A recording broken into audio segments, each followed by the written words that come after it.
Hello friends, अस्सलाम वालेकुम जी। कैसे आप लोग? खुश होंगे, हंसते होंगे, मुस्कुराते होंगे, हैप्पी हैप्पी होंगे, शादबाद होंगे, मज़े में होंगे, एंजॉय कर रहे होंगे। और आज जो मैं वीडियो लेके हाजिर हूँ, वीडियो वाकई बड़ी यार सैड न्यूज़ है पाकिस्तान के लिए और पूरी दुनिया के लिए भी। ठीक है, इस दुनिया के हालात बहुत ज़्यादा ख़राब होते जा रहे हैं। पता नहीं क्या होने वाला है, क्या नहीं होने वाला है।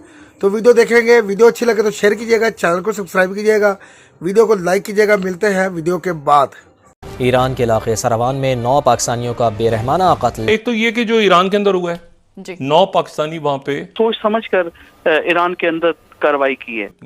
ईरान की अपनी पोजीशनिंग है और इस दौरान ये ईरान पाकिस्तान के मामलात बेहतरी की तरफ जा रहे थे, फिर ख़राब हुए, फिर बेहतरी की तरफ गए, फिर ये आज वहाँ से अफसोसनाक वाक़े की खबर आई। रॉ के लिए काम करते हैं ऐसे लोग जो हैं वो इनकी बागडोर हिलाते हैं और ये इंतहाई अफसोसनाक कार्रवाई जो है इसके हवाले से इब्तदाई इत्तलात का अफसोसनाक और लर्जा खेज वारदात पाकिस्तान और ईरान की सरहद पर हुई है। अब ये सिलसिला ये शुरू जब हुआ है तो ये खत्म होने का फिलहाल तो ये नाम नहीं ले रहा। ये यकीनी तौर पर एक काफी अलार्मिंग डेवलपमेंट है, गिवन द फैक्ट कि अभी ईरान और पाकिस्तान के दरमियान जो एक मिलिट्री स्टैंड ऑफ हुआ था और उसके बाद दोनों ममालिक ने कोशिश करके चीजों को ठंडा करने की कोशिश की थी और इस वारदात का होना यकीनी तौर पर एक कंसर्न वाली बात। और ये हो क्या रहा है कि टेंशन बजाय कम होने के मजीद बढ़ रही है। कुछ जो रिपोर्ट्स हैं वो तो ये भी कह रही हैं कि 14 जो पाकिस्तानी वो इस कार्रवाई में जाँ बहक हुए हैं। और ऐसे लोग जो ईरान में बैठे हुए हैं जो पाकिस्तान के नेशनल इंटरेस्ट के खिलाफ काम कर रहे हैं। अभी तक किसी तंजीम, किसी ग्रुप ने इस अंदोहनाक वाक़ये की जिम्मेदारी कबूल नहीं की। अपेरेंटली ये लग रहा है कि उसका बदला लेने की कोशिश की गई है। नमस्ते दोस्तों, जय हिंद। हिंदुस्तान स्पेशल में आपका स्वागत है। दोस्तों, पाकिस्तान से सटे ईरान के दक्षिण पूर्व इलाके में अज्ञात बंदूकधारियों ने शनिवार को अंधाधुंध फायरिंग कर 9 लोगों की हत्या कर दी। मरने वाले सभी लोग पाकिस्तान के नागरिक थे। गोलीबारी ईरान के सिस्तान और बलूचिस्तान प्रांत के सरावन शहर में हुई। यहाँ ये लोग वाहनों को रिपेयर करने वाली एक दुकान में काम करते थे। इस घटना के बाद तेहरान में पाकिस्तानी राजदूत मोहम्मद मुदस्सिर ने एक्स पर पोस्ट करते हुए मृतकों के परिवारों से शोक जताते हुए लिखा कि श्रावण में 9 पाकिस्तानियों की हत्या से वह गहरे सदमे में है। साथ ही उन्होंने कहा कि हमने ईरान से इस मामले में पूर्ण सहयोग का आह्वान किया है। इस घटना के बाद पाकिस्तान और ईरान के संबंध एक बार फिर से खतरे में पड़ गए हैं। पाकिस्तान के विदेश मंत्रालय की प्रवक्ता मुमताज जहरा बलोच ने कहा है कि यह एक बड़ी अनहोनी घटना है। हम ईरान अधिकारियों के संपर्क में हैं। हमने उन्हें इस जघन्य अपराध में शामिल लोगों पर तुरंत कार्रवाई करने की जरूरत पर जोर दिया है। अब पाकिस्तानी मीडिया एक बार फिर चर्चा कर रहा है कि पाकिस्तान और ईरान के हालात नाजुक मोड़ पर जाते हुए दिख रहे हैं। एक तो ये कि जो ईरान के अंदर हुआ है, जी 9 पाकिस्तानी वहाँ पे आज उनके जो पाकिस्तान के सफ़ीर जो मुदस्सिर टीपू साहब हैं, उन्होंने सदर इब्राहिम रईसी से मुलाकात की। मेरे ख्याल से उनके वज़ीर ख़ारजा पाकिस्तान भी आ रहे हैं, लेकिन ये अफसोसनाक वाक़या पेश आया है। 9 पाकिस्तानी वहाँ पे जो है उनको वहाँ पे शहीद कर दिया गया। क्या ये मुमकिन है? जो कुछ मैं कह रहा हूँ, जो बात हो रही है, क्या ये मुमकिन है या ये बिल्कुल मुमकिन नहीं है? ईरान की अपनी पोजीशनिंग है और इस दौरान ये ईरान पाकिस्तान के मामलात बेहतरी की तरफ जा रहे थे, फिर ख़राब हुए, फिर बेहतरी की तरफ गए, फिर ये आज वहाँ से अफसोसनाक वाक़े की खबर आई। तो ये अब अगले चंद दिनों में ये बात वाज़ेह होगी कि क्या वहाँ पे सीज़फायर होता है और क्या फ़लस्तीनी आज़ाद फ़लस्तीनी रियासत का क़याम का। अच्छा, इसी दौरान अल्जेरिया जो है उसने अगले हफ्ते जो है वो फिर दोबारा अक़वाम मुत्तहिदा का इजलास बुला लिया, सिक्योरिटी काउंसिल का। फिर उसमें जंगबंदी की करारदाद पेश करेंगे। ये नहीं, वो देखें ना, मुल्क जो है वो रुक नहीं रहे।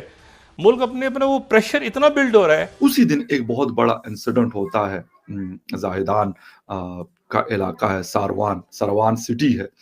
वहाँ पर पाकिस्तानी जो वहाँ पे मजदूर लोग थे, लेबर क्लास थी, वहाँ पे कोई काम छोटे मोटे मजदूरी करते थे। जिस जगह पे वो रहते थे रात को उनको टारगेट किया गया और 9 पाकिस्तानी लोग मारे गए और 5 जो है वो जख्मी हुए। क्या हुआ इसके बाद और ये हो क्या रहा है कि टेंशन बजाय कम होने के मजीद बढ़ रही है। इसकी वजूहात क्या है? पाकिस्तान और ईरान में इस तरह की चीज़ें क्यों अब ज़्यादा देखने को मिल रही है? बात हम कर रहे हैं इस वक्त पाकिस्तान और ईरान के ताल्लुकात के हवाले से। बहुत दफ़ा हमने देखा कि वाक़यात होते रहते हैं। लेकिन अभी जो रिसेंटली हुआ, अभी मैं एक इंटरनेशनल उसका अरब न्यूज़ का एक मैं आर्टिकल पढ़ रहा था कि वो कुछ हुआ जो शायद कोई सोच भी नहीं सकता था। या किसी ने कभी सोचा भी नहीं होगा कि इस लेवल पे भी ताल्लुकात आ सकते हैं कि एक दूसरे के ऊपर मिसाइल फायर किए जाएंगे, एयर स्ट्राइक्स की जाएंगी, फिर एम्बेसडर्स को वापस बुलाया जाएगा, एम्बेसडर्स को निकाला जाएगा, डिप्लोमेटिक स्टाफ को निकाला जाएगा, बॉर्डर बंद किया जाएगा। यानी ये सारी चीजें हमने लास्ट 10 to 15 डेज में देखी। और अगर चलें उसके ऊपर इक्तफा होता और चीजें खत्म होती तो कहते कि चलें एक इशू आया था लेकिन उसको बहुत अच्छे से रिजॉल्व किया गया। उसके बाद जो पाकिस्तानी वहाँ पे काफ़ी सारे मेहनत मजदूरी के लिए ईरान जाते हैं। अक्सर मैं देखता हूँ, बल्कि एक बार्बर शॉप पे मैं जाता था तो वहाँ पे एक लड़का काम करता था सरगोदा का। तो वो बीच में से खैर एक दिन मेरी वो कटिंग वटिंग कर रहा था तो बात हुई तो उसने कहा जी मैं तो ईरान में काम करता हूँ। मैं कहा यार ईरान में आप? कहते हाँ मैं ईरान में काम करता हूँ। ईरान सिस्तान बलूचिस्तान जो उनका इलाका है। मैं बड़ा हैरान हुआ, मैंने कहा मजदूरी वगैरह अच्छी मिल जाती? तो उन्होंने कहा हाँ मजदूरी अच्छी मिल जाती है और जाते 6-7 महीने गुजारते हैं, अच्छे पैसे मिल जाते हैं, वापस आ जाते हैं। मैं कहा नहीं चले अच्छी बात है कि अगर आपको काम मिल रहा है तो अच्छा है, और यहाँ से अगर बेहतर मिल रहा है तो बहुत ही अच्छी बात है। खैर हुआ क्या कि फिर जब ये वाला वाक़या होता है तो इस तरह के यानी बहुत सारे लोग बलूचिस्तान में भी, हमारे पाकिस्तान के बलूचिस्तान में भी, पंजाब, खैबर पख्तूनख्वा, सिंध, इनके बहुत सारे लोग वहाँ पे काम वगैरह करते हैं। फिर इस तरीके से ईरान में भी ये सिलसिला चलता रहता है, बहुत सारे लोग काम करते हैं। लेकिन ये नहीं है कि कोई अब ये लोग गए हैं, पहले नहीं काम करते थे। सालों से काम करते। अफ़गानिस्तान के बहुत सारे लोग ईरान में मेहनत मज़दूरी करते हैं। लेकिन ये वाक़या, ये इंसिडेंट का होना, ये एक, मैं कहता हूँ कि एक बहुत बड़ी अनफॉर्च्यूनेट सिचुएशन है। इससे पहले जो कुछ हुआ ईरान ने स्ट्राइक किया, उन्होंने कहा हमने जैश अल अदल के लोगों को निशाना बनाया। फिर उसके तकरीबन 24 आवर्स में पाकिस्तान ने स्ट्राइक किया, उन्होंने कहा जी हमने BLA के लोगों को निशाना बनाया और 5-6 लोगों को मार दिया। अब ये सिलसिला, ये शुरू जब हुआ है तो ये खत्म होने का फिलहाल तो ये नाम नहीं ले रहा। ठीक है कि वापसी हो गई और पाकिस्तान के जो फॉरेन मिनिस्टर है, केयरटेकर जलील अब्बास जलानी साहब, वो कह रहे हैं कि ये बहुत एक अफसोसनाक वाक़या है और हम इसकी भरपूर मज़म्मत करते हैं, कंडेम करते हैं। लेकिन असल इशू ये है कि ये उस दिन होता है जब पाकिस्तान के एम्बेसडर मुदस्सिर टीपू अपने जो डॉक्यूमेंट्स हैं वो रईसी साहब जो वहाँ के प्रेसिडेंट है उसको पेश करते हैं और उसी दिन ये सिलसिला होता है। फिर जाहिदान में जो पाकिस्तान का कौंसलेट है उनके लोग वहाँ पे हॉस्पिटल में गए हैं और जहाँ जहाँ से इन मजदूरों का ताल्लुक है, लोधरा पंजाब का इलाका है वहाँ से, और मुजफ्फरगढ़ वहाँ से ये लोग मेहनत मजदूरी करने के लिए गए हुए थे। उनके लोग कह रहे हैं कि भाई हमारे जो प्यारे हैं उनकी डेड बॉडीज को वापस लेके आया जाए। लो जी, वीडियो देखिए। वीडियो वाकई ही बड़ी यार सैड न्यूज़ है कि देखे हाल ही कुछ दिन पहले ईरान ने पाकिस्तान में बलूचिस्तान में हमला किया था, ठीक है जी, और उसका दावा था कि दहशतगर्दों को मारने के लिए हमला किया है, ठीक है, और पाकिस्तान ने उसकी जवाबी कार्रवाई की है, जिस वजह से इनके तल्लुकात दोनों के ख़राब हो गए थे। मगर फिर भी इन दोनों ने आपस में कंप्रोमाइज़ किया और बैठ के टेबल टॉक बातचीत की, ठीक है जी, और मामले को हल करने की कोशिश करने लगे, ठीक है, जिस वजह से ईरान के जो फॉरेन मिनिस्टर है वो भी पाकिस्तान आने वाले थे, ठीक है जी, और इनकी बैठ के बातें होने थी, बस तल्लुकात आपस में बहाल होने वाले थे। बहाल होते होते ये काम हो गया कि आज की जो सबसे बड़ी बैड न्यूज़ है वो ये है कि 9 पाकिस्तानियों को शहीद कर दिया गया ईरान की सरजमीन में। ईरान के अंदर 9 पाकिस्तानी लोगों को शहीद कर दिया गया जो मेहनत मजदूरी करने गए थे, जो अपने बच्चों का पेट पालने के लिए ईरान गए हुए थे। अब आप देखें कि पाकिस्तानी कहाँ पे महफूज है, किसी दूसरे कंट्री में भी पाकिस्तानी महफूज नहीं है, ठीक है। ईरान को चाहिए कि जिन्होंने भी ये कार्रवाई की है सख्त से सख्त उनके आनी हाथों से निपटा जाए, उनको कटहरे में लाया जाए और उनको सख्त से सख्त सज़ा देनी चाहिए ताकि दुनिया के लिए इब्रत का निशान बन सके। अगर आज पाकिस्तानियों के साथ ऐसा हुआ है तो कल ईरानी लोगों के साथ भी ऐसा हो सकता है, कहीं पे भी। ये नहीं कि पाकिस्तान तो खुद चाहता है कि दहशतगर्दी को ख़त्म किया जाए, तो ये जो है ये जहाँ पे दूसरे ममालिक में अगर कोई जाते हैं ना हमारे पाकिस्तानी लोग, तो उनको तहफ़्फ़ुज़ देना उनकी ज़िम्मेदारी है, ये दूसरे लोगों की ज़िम्मेदारी है। अब इंडियन लोग भी जाते हैं पूरी दुनिया में, काम कर रहे हैं, अपने अपने बिजनेस कर रहे हैं, मगर ये नहीं हमने सुना कि कभी इंडियन लोगों पे भी हमला हुआ है, कभी इंडियन लोगों को भी ऐसे टारगेट किया गया है। पाकिस्तानी लोगों को टारगेट किया जाता है, क्योंकि इंडिया पता है दुनिया को कि अगर इंडिया के लोगों के साथ ऐसा हुआ तो इंडिया मुंह तोड़ जवाब उसी वक्त देगा। इंडिया फिर रुकेगा नहीं, इंडिया फिर उसी वक्त मुंह तोड़ जवाब देगा अगर किसी ने इंडिया के साथ ऐसा, इंडियन लोगों के साथ ऐसा करना शुरू किया तो। मगर अब पाकिस्तान क्या सूरत हाल निकालता है, तल्लका तो मज़ीद ख़राब हो गए ईरान और पाकिस्तान के। ठीक है जी, अगर जब तक ईरान अगर इस चीज़ पे वर्क नहीं करेगा, उन लोगों को कटहरे में नहीं लेके आएगा, सज़ा नहीं देगा, ठीक है जी, तो तब तक तो हालात बहुत ख़राब होंगे। ठीक है जी, अब ये तो सारा मामला ईरानी हुकूमत पे है ना, ये ईरान ने किया। अब उन बच्चों का क्या कसूर है जो जिनके वालिदैन या वालिद गए हुए हैं ईरान में, अपनी जॉब कर रहे हैं, मेहनत मजदूरी कर रहे हैं अपने बच्चों की खातर, अपने बच्चों को छोड़, पता नहीं घर का एक कफील होगा, दो कफील होगा, या वही खुद कमाने वाला होगा। यार मुझे ये समझ नहीं लगती दहशतगर्द चाहते क्या है। पाकिस्तान ने शुरू से ही कुर्बानियाँ दी हैं दहशतगर्दी को ख़त्म करने के लिए, हमारी फोर्सेस ने, हमारे अदारों ने, हमारी अवाम ने। ठीक है, अब पाकिस्तान में दहशतगर्दी ख़त्म हो रही है, अब ईरान में दहशतगर्दी हो गई है, तो इसका जिम्मेदार कौन है? पहले तो कहते थे कि जी पाकिस्तान दहशतगर्दी करवाता है, दुनिया कहती है कि जी पाकिस्तान दहशतगर्दी करवाता है, पाकिस्तान खुद ही आनी हाथों से निमट रहा है दहशतगर्दी के साथ। तो अब ईरान में जो दहशतगर्दी हुई है इसका जिम्मेदार कौन है? ये कौन करवा रहा है इस तरह की हरकतें?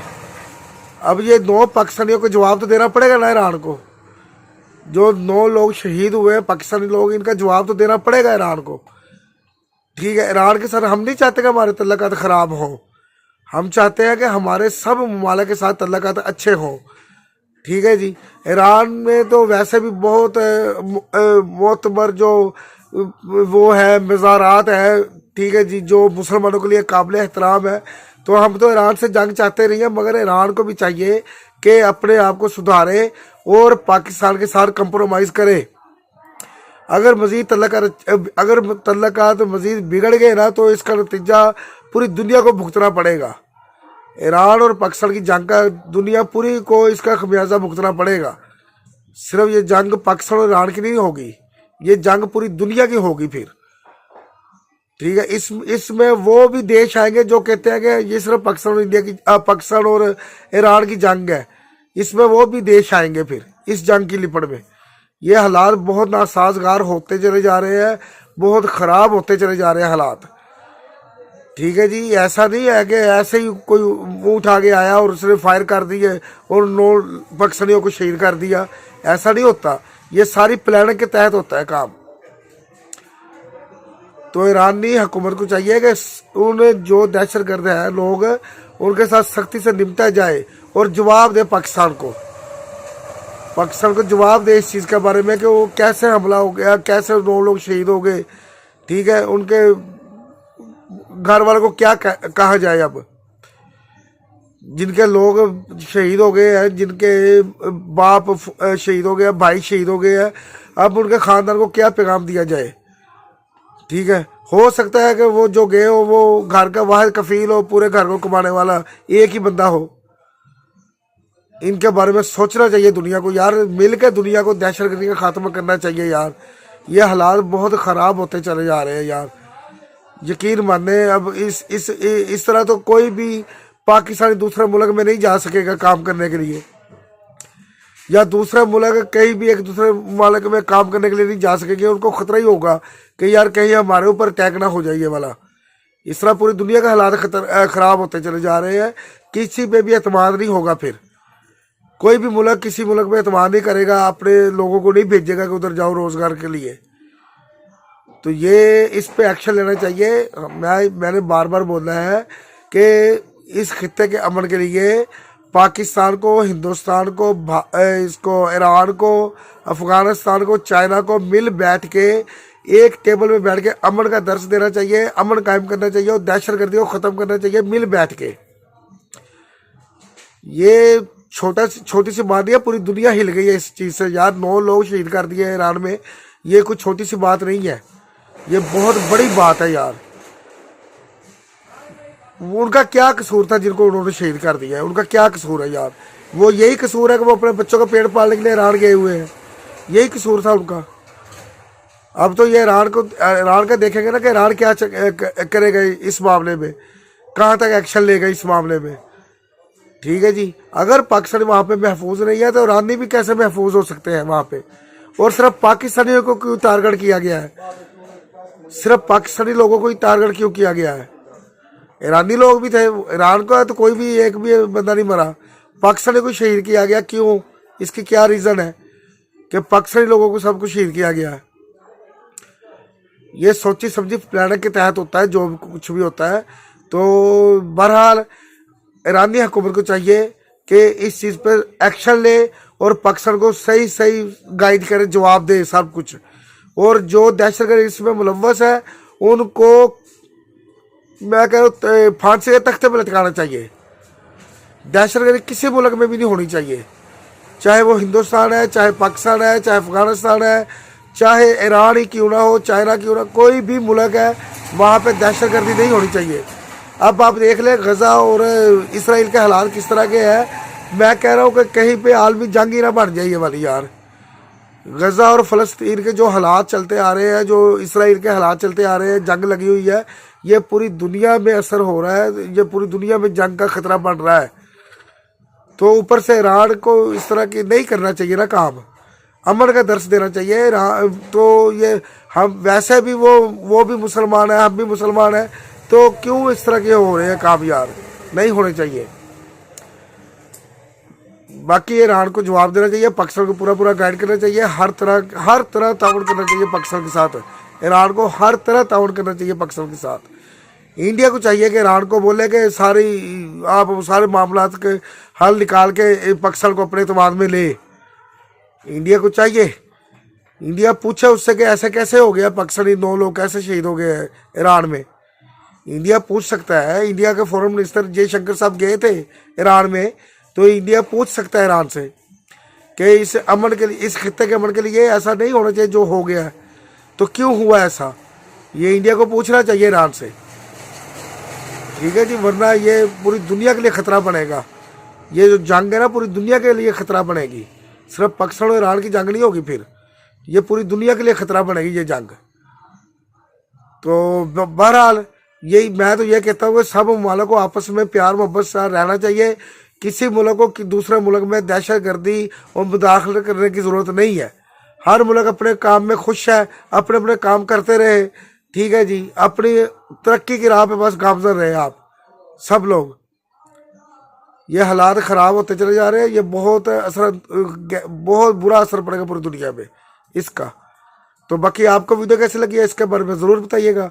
वीडियो अच्छी लगे तो शेयर कीजिएगा, चैनल को सब्सक्राइब कीजिएगा, वीडियो को लाइक कीजिएगा। मिलते हैं अगली वीडियो में, अपना ख्याल रखिएगा। अल्लाह हाफिज़।